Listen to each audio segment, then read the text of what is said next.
বায়োপিকৰ অৱকাশ কেনেকুৱা বা তেনেধৰণৰ পৰিকল্পনা কৰাৰ সময় বা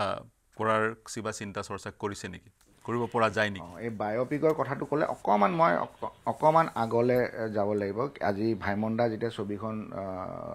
ৰিলিজ হৈছিল আৰু অসমৰ ৰাইজে ছবিখনক হিয়া উজাৰি মৰম আৰু আশীৰ্বাদ দিছিল তেতিয়া এই কথাটো জুবিনৰ বায়োপিক কথাটো ওলাইছিল তেতিয়া সি এইটো মানে আমাৰ মানে শ্যামন্ত গৌতম আৰু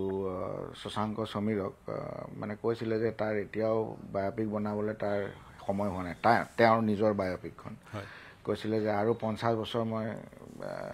থাকিব লাগিব তাৰ পিছতহে ভাবিব লাগিব বায়োপিক কিন্তু যিহেতু তেওঁ এতিয়া আমাৰ মাজৰ পৰা গুচি গ'লগৈ এনেকৈ চিন্তা চৰ্চা চলিছে ন' ডাউট গৰিমা